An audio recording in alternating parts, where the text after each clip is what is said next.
네, 오늘 말씀의 제목은 게으름을 이깁시다. 한번 따라합니다. 게으름을 이깁시다. 우리 세상의 미물 가운데에 하나님이 인정하시는 부지런한 존재가 있습니다. 개미입니다. 개미. 개미는 하나님이 인정하시는 부지런함의 상징입니다. 그래서 잠언서 6장 6절서부터 8절, 게으른 자여 개미에게 가서 그가 하는 것을 보고 지혜를 얻어라. 개미는 두령도 없고 감독자도 없고 통치자도 없으며 먹을 것을 여름 동안에 예비하며 추수 때 양식을 모으느니라. 아멘. 그래서 개미를 아주 부지런한 그런 존재로 하나님이 말씀을 하시고 있습니다. 제가 시골에 살 때에 우리 집 앞에 개미가 많이 있었고 바퀴벌레가 많이 있었어요. 그래서 제가 바퀴벌레를 한 마리 잡아가지고 개미 집 앞에 좀 떨어지게 갖다 놨어요. 개미 한 마리가 나와가지고 이래 보니까 덩치가 너무 큰 게 있으니까 혼자서 움직일 수가 없는 거예요. 집에 가더니 다른 개미를 수백 마리를 데려 나왔어. 그래가지고 영차면서 그 바퀴벌레를 자기 집 문 앞으로 옮긴 거예요. 근데 그냥 문으로 데려 들어가려고 하니까 덩치가 커가지고 들어갈 수가 없거든요. 그러니까 이 개미들이 이제 바퀴벌레를 분해하기 시작했어. 앞다리 뛰고 뒷다리 뛰고 그러면서 딱 분해를 해가지고 그 자기 집 안으로 바퀴벌레를 다 분해해가지고 다 데려 들어갔어요. 아마 개미들이 그랬을 거야. 야, 이번에 우리가 겨울 먹을 양식은 저장을 했다. 아마 그랬을 것 같아요. 그걸 보면서 야, 참 개미가 누가 시키지 않아도 분업을 하면서 열심히 이렇게 살아가는구나. 먹을 것을 예비하는구나 하는 것을 봤어요. 우리 사람이 게으르면은 네 가지 특징이 있다래. 게으른 사람의 네 가지 특징. 하나는 움직이기를 싫어한다는 거. 게으른 사람 움직이기를 싫어하지요. 마치 문이 돌짜기에서 그냥 돌아가듯이 침대에서 항상 뒹구는 것 같은 생활이 게으른 사람의 삶이라고 할 수 있습니다. 그 다음에는 오늘 할 일을 내일로 자꾸 미룬다는 거죠. 내일 하지 하면서. 그 다음에는 인간이 정욕적이 돼서 뭔가 욕심, TV를 보면서도 인터넷을 하면서도 홈쇼핑을 하면서도 그냥 뭔가 그 어떤 안목의 정욕, 거기에 이끌려서 살게 된다는 것이고 그 다음에는 갈급함이 없다는 거예요. 게으른 사람은. 움직이기 싫어하고 내일로 미루고 정욕적이고 그 다음에 갈급함 자체가 없다는 것입니다. 우리 게으르면 우리의 신앙도 실패할 수밖에 없어요. 오늘 우리는 게으르지 말고 열심을 품고 주를 섬기는 저와 여러분 되시기를 주님의 이름으로 축원합니다. 우리가 오늘 이 게으름을 어떻게 하면 극복할 수 있겠는가? 게으름에 벗어나서 부지런한 신앙으로 나갈 수 있겠는가 하는 것을 함께 나누면서 은혜의 시간이 되기를 원합니다. 첫째는 신앙에는 비법이 없다는 것을 알아야 됩니다. 되게 많은 사람들은 부지런하지는 않으면서 뭔가 단숨에 뭔가를 해결할 수 있는 비법이 없겠는가 그런 생각을 하는데 신앙에는 절대로 비법이 없다는 사실을 우리가 믿어야 됩니다. 할 일을 해야 된다는 것이에요. 오늘 여기 히스기야가 이스라엘 고통의 원인을 말하는데 그 원인이 뭐냐면 게으르기 때문이라는 거예요. 우리 역대하 29장 6절서부터 7절을 같이 읽습니다. 우리 조상들이 범죄하여 우리 하나님 여호와 보시기에 악을 행하여 하나님을 버리고 얼굴을 돌려 여호와의 성소를 등지고 또 낭실문을 닫으며 등불을 끄고 성소에서 분향하지 아니하며 이스라엘의 하나님께 번제를 드리지 아니하므로. 아멘. 여기 보면은 성소를 등졌다, 낭실문을 닫았다, 분향하지 않았다, 번제하지 않았다. 이 말은 게을렀다는 거죠. 하나님 앞에 할 것을 안 했다는 것입니다. 그러니까 하나님과의 관계가 끊어져 버렸어요. 하나님께 할 일을 안 하면은 하나님과의 관계가 끊어질 수밖에 없는 것이죠. 자식이 부모님에게 할 도리를 다 하지 아니하고 그냥 하면은 서로 관계가 멀어지잖아요. 하나님 앞에 번제도 드리지 아니하고 분향도 하지 아니하고 성소를 등지고 낭실문을 닫고 하다 보니까 하나님과의 관계가 끊어졌다는 겁니다. 그렇게 게으른 사람들은 뭔가를 하지 아니하면서도 복받기는 원해요. 뭔가 건너뛰기를 원하는 것이에요. 그러나 신앙생활을 할 때에 비법은 없습니다. 우리가 건강관리를 하는 데 있어서도 두 가지가 필요하거든요. 제가 이렇게 몸 관리를 해보니까 두 가지가 필요해요. 하나는 규칙적인 운동을 해야 된다는 거. 그 다음에 또 하나는 식이요법. 어떤 식사가 조절되어야 되는 거. 아무리 운동해도 식사가 조절되지 아니하는 사람은 몸 관리가 안 됩니다. 그래서 이 꾸준한 운동과 그 다음에 식사 조절을 해야 우리가 건강 유지할 수 있는데 되게 많은 사람들은 어떻게 살 뺐어? 어떻게 그렇게 체중 관리를 했으려면은 뭔가 그 비법, 저거 배우면 나도 할 수 있겠구나. 이걸 생각하는 거예요. 어떤 여성분이 옆에 있는 사람에게 물어봤어. 어떻게 그렇게 몸매 관리를 잘 했느냐. 그러니까는 비법을 가르쳐 줬어. 그래서 이 양반이 그 비법대로 하다가 보니까 어느 날 눈동자에 초점이 흐려지고 귀에서 소리가 나는 이명증세가 나고 부작용이 생기더라는 겁니다. 그러니까 뭔가 꾸준히 운동하고 식사 조절하고 이래야 되는데 비법을 배워가지고 단숨에 뭔가를 하려고 하다 보니까 부작용이 오게 됐다는 거야. 신앙도 마찬가지입니다. 절대로 비법은 없습니다. 꾸준하게 성실하게 믿음의 삶을 살아가는 그런 삶이 필요하다는 거죠.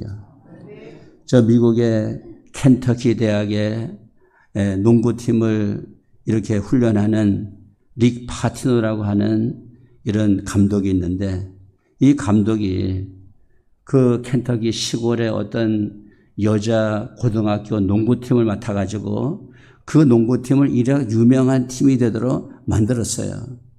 그래서 소문이 나니까 다른 데 있는 농구팀 감독들이 와가지고 비법이 뭐냐고 어떻게 가르쳐서 이렇게 그렇게 유명한 팀을 만들었냐고 물어보는 거예요.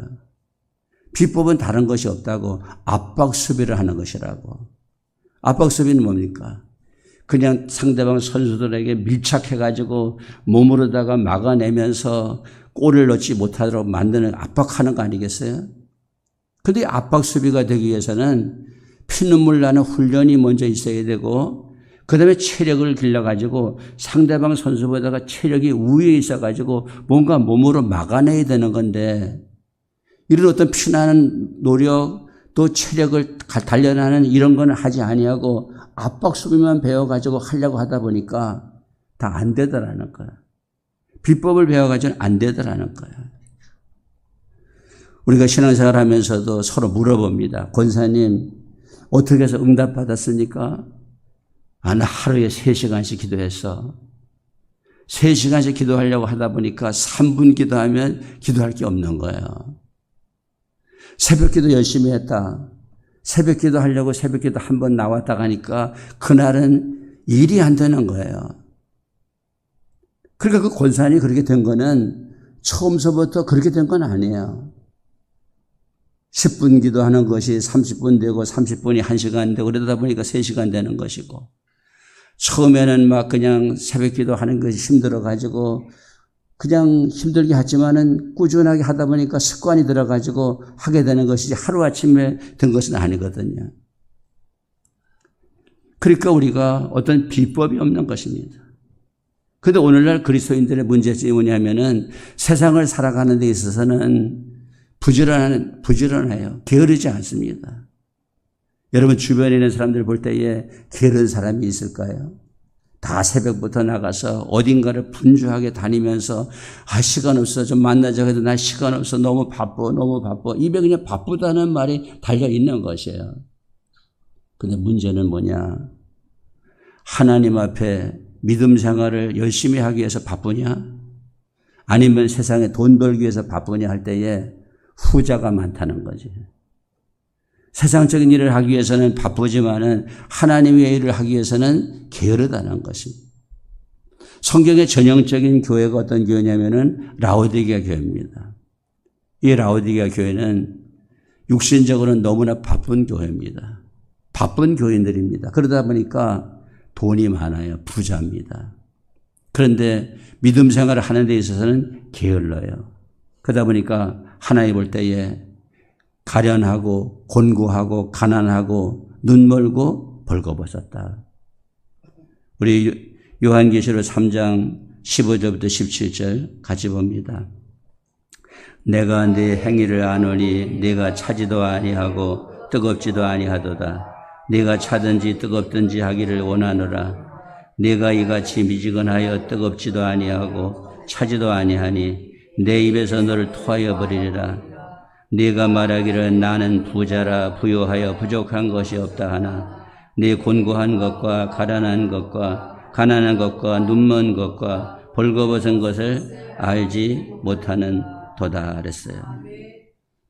그러니까 이 라오디게아 교회는 돈 벌고 세상 일 하는 데는 부지런해. 그러다 보니까 우리는 부자다 이렇게 고백하는 거예요. 그런데 영적으로는 너무 게을러요. 그러다 보니까 주님의 눈으로 볼 적에는 곤고하고 가련하고 그리고 가난하고 눈멀고 벌거벗었다는 것. 여러분 인간의 욕망이라고 하는 거는 그냥 갖다가 채워도 채울 수가 없어. 강물이 바다로 들어가 가지고 바다를 채울 수가 없듯이 인간의 마음은 바다와 같아 가지고 많은 것이 들어와도 만족이 없는 겁니다. 우리 콩글랜트 경이라고 하는 사람의 얘기 가운데 이런 얘기가 있어요. 하루는 이 경이 이렇게 주방 앞을 지나가는데 요리사가 자꾸 자기 혼잣말로 이러는 거예요.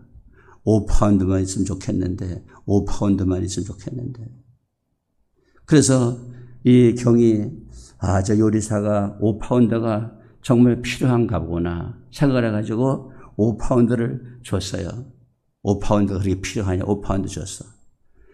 그러니까 받아가지고 요리사가 혼잣말로 중얼거려. 아이고 10파운드가 필요하다고 했을 텐데 10파운드가 필요하다고 했으면 10파운드를 받았을 텐데 그러면서 후회를 했다는 거예요.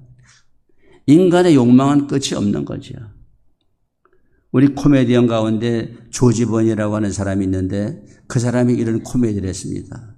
하나님께서 에덴 동산에서 인간을 만드실 때 모든 주변 환경에 채소, 과일, 인간이 살아갈 수 있는 넉넉한 환경을 만들어 주시면서 아담과 하와를 만드셨잖아요.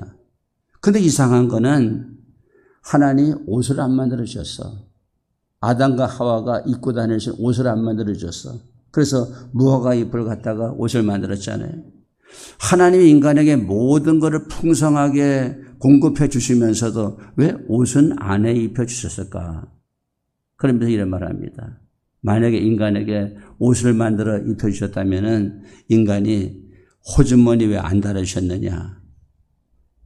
그리고 그 호주머니에 하나님께서 다 채워달라고 할 것 같아가지고 하나님 옷 만들어주면은 주머니 달아달라 할 것이고 주머니 달아주면 이 주머니에 그냥 다 채워달라고 할 거기 때문에 하나님이 옷을 안 만들어주셨다. 이런 개그를 합니다. 물론 그렇지 않겠지만은 그만큼 인간에게는 욕심이 있다는 거예요. 세상 욕심 부리는 그런 나는 아닌지 세상 욕심을 채우기 위해서는 부지런한데 하나님을 위해서 신앙생활을 바르게 하기 위해서는 게으른 나는 아닌지 한번 살펴보는 그런 시간이 되었으면 좋겠습니다. 이런 찬송이 있습니다. 세상 일에 얽매여서 세상 일만 하다가 주님 나를 부르시면 어떻게 만날까? 주님 내게 오시면 나 어찌 대할까? 멀리 방황하던 나 불쌍한 이 죄인, 이제 주만 생각하며 세상 권세 버리고 오직 주만 바라보며 주만 따라 가오리다. 아멘.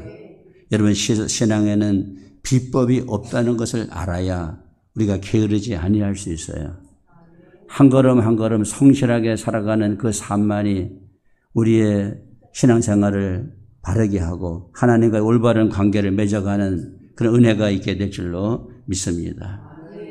그 다음에 두 번째로는요, 게으름을 이기기 위해서는 게으름은 습관이 아니라 악함이라는 것.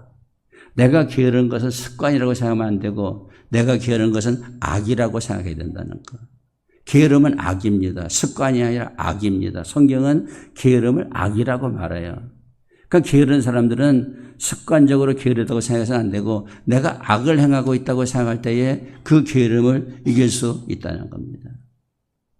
이런 구약에 가보면은 엘리 제사장이 있었어요. 그 엘리 제사장이 얼마나 영안이 어두운지 한나가 아들이 없어가지고 성전에 나가가지고 막 기도하는데 너무 오랫동안 기도하다 보니까 목이 쉬고 목소리가 안 나와가지고 입만 달막달막 하면서 기도를 하는데 엘리 제사장이 그거를 모르고 너 왜 술 먹었냐?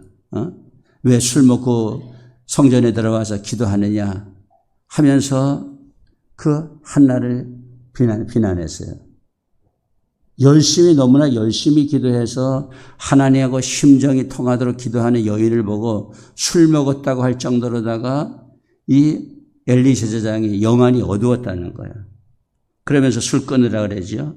사무엘상 1장 13절 14절 한나가 속으로 말하며 입술만 움직이고 음성은 들리지 아니하므로 엘리는 그가 취한 줄로 생각한지라 엘리가 그에게 이르되 네가 언제까지 취하여 있겠느냐 포도주를 끊으라 하니 이랬어요. 그러니까 기도하는 여인을 보고 술 취했다고 오해할 정도로 영안이 어두운 것은 그 엘리 제사장이 게을렀기 때문에 하나님 앞에서 게을렀기 때문에 영안이 어두운 거예요. 자, 우리 사무엘상 1장 9절 좀 같이 보겠습니다. 그들이 실로에서 먹고 마신 후에 한나가 일어나니 그때의 제사장 엘리는 여호와의 전 문설주 곁 의자에 앉아 있었더라. 문설주 의자에 앉아 있었다. 이 앉아 있었다고 하는 표현은 게을렀다는 걸 말하죠. 제가 모두에서도 말씀드렸듯이 게으른 사람의 특징 중에 하나가 뭐냐면 움직이기를 싫어한다 그랬잖아요. 움직이기를 싫어한다. 그러니까 의자에 앉아 있었다는 것은 이 엘리 제사장이 게을렀다는 걸 말해요. 게으르다가 보니까 자녀 교육이 안 돼. 그러다 보니까 자녀가 다 불량자가 됐어요. 사무엘상 2장 12절에 보니까 엘리의 아들들은 행실이 나빠 여호와를 알지 못하더라 그랬어요. 그 결국은 이 엘리 제사장이 게으르다가 맨날 의자에 앉아 있다 보니까 이 살이 찌고 비대해져. 그렇잖아요. 움직이기 싫어하는 사람들은 몸이 붉잖아요. 그러니까 이 엘리 제사장이 의자에 가만히 앉아 있다 보니까 몸이 비대해지니까 그 의자에서 넘어져 가지고 죽었다는 거예요. 자, 사무엘상 4장 18절 같이 봅니다. 하나님의 교회를 말할 때에 엘리가 자기 의자에서 뒤로 넘어져 문 곁에서 목이 부러져 죽었으니 나이가 많고 비대한 까닭이라 그가 이스라엘의 사사가 된 지 40년이었더라. 그래서 이 게으르다고 하는 것은 이렇게 생명을 잃을 정도로 악입니다. 절대로 게으름을 습관으로 생각하면 안 됩니다. 게으름은 악입니다. 하나님 앞에서 내가 악을 행하는 거예요. 악한 그런 것이지 습관이 아니다. 그래서 악이기 때문에 그 결과가 아주 나쁘게 나타난다는 거죠. 우리 역대하 29장 6절부터 9절에 보면은 그 게으른 악이 어떻게 끝났는지 한번 같이 봅니다. 시작. 우리 조상들이 범죄하여 우리 하나님 여호와 보시기에 악을 행하여 하나님을 버리고 얼굴을 돌려 여호와의 성소를 등지고 또 낭실문을 닫으며 등불을 끄고 성소에서 분향하지 아니하며 이스라엘 하나님께 번제를 드리지 아니하므로 여호와께서 유다와 예루살렘에 진노하시고 내버리사 두려움과 놀람과 비웃음거리가 되게 하신 것을 너희가 똑똑히 보는 바라. 이로 말미암아 우리의 조상들이 칼에 엎드러지며 우리의 자녀와 아내들이 사로잡혔느니라. 아멘. 이 악이라고 하는 것은 이렇게 안 좋은 결과를 가져온다. 우리가 또 마태복음에 가보면은 어떤 주인이 5달란트, 2달란트, 1달란트고 떠났는데 1달란트 받은 종은 그 1달란트를 땅속에 묻어뒀다가 그냥 가지고 왔잖아요. 그러니까 주인이 뭐라고 말하냐면은 네 습관이 게으르구나 이렇게 말한 것이 아닙니다. 이 악하고 게으른 종 이렇게 말했어요. 게으름은 악입니다. 그래서 마태복음 25장 26절에 그 주인이 대답하여 이르되 악하고 게으른 종아 나는 심지 않은 데서 거두고 해치지 않은 데서 모으는 줄로 네가 알았느냐. 아멘. 네, 따라합시다. 게으름은 악이다. 네, 꼭 기억하세요. 게으름은 악입니다. 네. 게으르면 악한 일을 행하고 있는 거예요. 그런데 왜 게으르냐? 게으른 사람들은 꼭 핑계가 있어요. 그래서 밖에 나가라면 지금 저 밖에 사자가 있어가지고 나 나가면 잡아먹힐까봐 나 못 나간다. 게으른 사람이 그냥 게으른 게 아닙니다. 다 핑계거리가 있어요.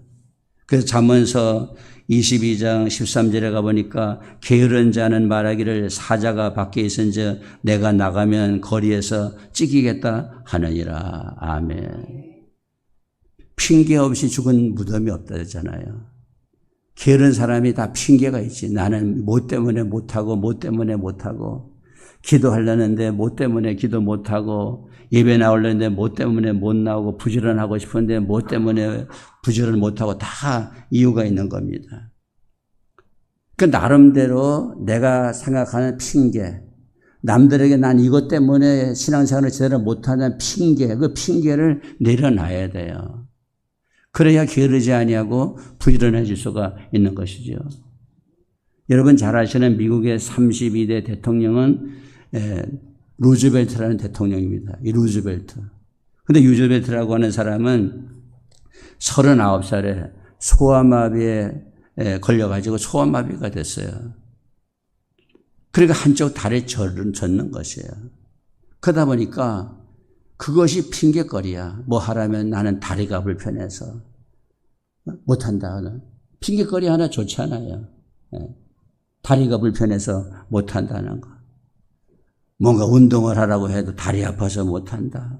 어디 갔다 와도 다리 아파서 못 갔다 온다. 뭘 하라고 해도 이 다리가 항상 핑계예요. 그래서 루드벨트가 결심한 것이 있어요. 어느 날 종이 한 장에다가 이렇게 적어 놓았다는 거예요. 나는 오늘부로 내 인생의 모든 핑계 창고를 폐쇄한다. 나는 오늘부로 내 인생의 모든 핑계 창고를 폐쇄한다. 핑계 안 되겠다는 거죠. 핑계를 안 대야 부지런할 수가 있지. 핑계 대면 또 뭔가 이유를 대고 게으를 수밖에 없는 거예요. 그러니까 루즈벨트가요, 미국의 대통령 한 번 하고 연임해서 2번 하기도 힘든데 루즈벨트는 4번 했습니다. 대통령을 미국에서 유일하게 4번 한 사람이 루즈벨트입니다. 또 미국의 대공황을 극복을 했고 제2차 세계대전을 승리로 이끈 사람이 루즈벨트입니다. 여러분 게으름을 이기면은 승리하게 될 줄로 믿습니다. 신앙생활 잘하기 위해서는 게으름을 끊어야 돼요. 게으름을 이겨야 돼요. 그 게으름을 습관이라고 생각하면 못 이기고 악이다. 내가 지금 악을 행하고 있다 생각하면은 그 게으름을 끊을 수가 있는 것이죠. 마지막 3번째는 소명자는 게으름을 이긴다는 거예요. 히스기야가 게으름을 이기는 비결로 권면하는 것이 뭐냐면은 하나님이 너를 선택했다는 거예요. 하나님이 너를 택했다는 거예요.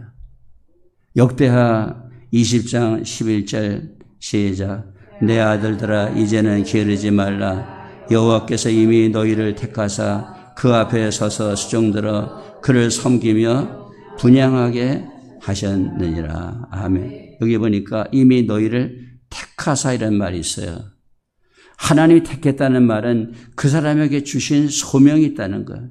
내가 왜 너를 택했느냐? 이것 때문에 너를 택했다. 어떤 책임이 부여되어 있다는 거예요. 신학자 매트 폭스라고 하는 사람은 이렇게 말합니다. 게으름의 처방이 무엇인가? 게으름의 처방은 부지런해지자는 결심이 아니다. 게으름을 치료하려면 당신 안에 있는 불꽃을 다시 발견하라. 그리고 그 불을 태워라. 그랬어요. 그러니까 부지런하려면 어떻게 하면 되느냐? 부지런하려고 결심해서 되는 게 아니라는 거예요. 내가 무슨 일을 해야 되는 사람이라는 것을 발견하는 거예요. 아, 내가 이 일을 해야 되는 사람이구나 하는 걸 발견하면 그 일을 하기 위해서 부지런해지는 것이지. 할 일도 없는데 내가 부지런하자 결심만 하면은 뭘 할 게 있습니까?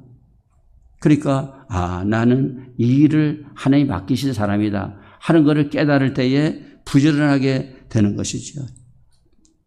우리 가정에서도 그렇잖아요. 그냥 남편을 집에다 그냥 두고 나가면 하루 종일 뒹굴뒹굴하고 그럴 수밖에 없어요. 근데 아내가 여보 내가 나갔다 오는 동안에 화분에 물 주고 베란다 청소 좀 하고 냉장고도 좀 이렇게 옮겨놓고 뭔가 청소기 가지고 방도 한번 또 밀고 이런 어떤 오다를 주고 나가면 그 남편이 게으를 수가 없지요. 왜? 받은 이 책임이 있으니까. 마찬가지입니다. 하나님께서 내게 주신 사명이 있고 내게 주신 책임이 있다는 것을 느끼면은 게으를 수가 없는 것이죠. 척수인들 목사님은 이런 말합니다. 목회의 핵심은 계속 목양의 자리를 지키는 것이다. 그러니까 부지런하기 위해서는 내 자리를 늘 지켜나가야 되는 겁니다. 목사는 어떤 교인이 좋은 교인이냐? 늘 자기 자리를 지키는 교인. 여러분 야구 감독은 어떤 선수가 좋겠어요? 맨날 나가가지고 홈런 치고 그런 선수보다는 적어도 1년에 한 10승 정도 하면서 팀의 우승을 지켜주는 그 투수 같은 이런 선수를 좋아하지 않겠어요? 그러니까 자기 자리를 지키면서 간다는 것은 뭘 말하느냐? 하루 한 걸음씩 나가는 거예요. 우리 한옥 목사님이 그런 얘기 하잖아요. 하루에 한 걸음씩 나가자 그랬어요. 우리가 남을 사랑한다고 하는 것도 무엇이 중요하냐? 어떤 행동하는 거죠. 오스왈드 챔벌슨이 거룩과 성화에서 이런 얘기합니다. 사랑은 우리에게 아무것도 요구하지 않고 다만 순수한 일상의 행동을 요구한다 그랬어요. 그러니까 여러분이 맡은 그 직장에서 또 맡은 일터에서 먼저 성실하게 자기 자리를 지켜가시길 바랍니다. 그것이 하나님을 만나는 거예요. 저 모세가 하나님 만나는 것도 자기 자리에서 열심히 살아가잖아요. 저 미디안에서 양을 치는 삶으로 열심히 살아가고, 그 다음에 기도는 또 그 포도주 틀 속에 들어가 가지고 밀타작을 하다가 하나님 만나고, 그 다음에 베드로와 요한은 또 갈릴리 바닷가에서 고기 잡다가 또 주님을 만나고, 다윗은 또 저 양을 데리고 나가서 양을 치다가 또 하나님을 만나고. 그러니까 자기 일터에서 예수님 오셨을 때에도 목자들이 밤에 자기 양떼를 지키다가 예수님의 탄생 소식을 듣고 경배하게 되고, 저 동방박사들이 또 자기들의 이모인 저 메소포타미아에서 별을 연구하다가 하늘에 이상한 별이 뜬 것을 보고 찾아와 가지고 아기 예수님을 경배하게 되고 하니까, 이 부지런함은 먼저 자기에게 맡겨진 모든 그 직업에서, 직장에서 최선을 다하고 충성하고, 그리고 이 게으름은 습관이 아니라 악이라는 사실을 기억하면서 믿음의 삶에서도 한 걸음 한 걸음 내가 맡은 모든 일을 담당하는 이런 자세로 나갈 때에 우리가 부지런함의 삶을 살게 되는 줄 믿습니다. 우리 17세기 그 프랑스의 수도원에 로렌스 형제라는 형제가 있었습니다.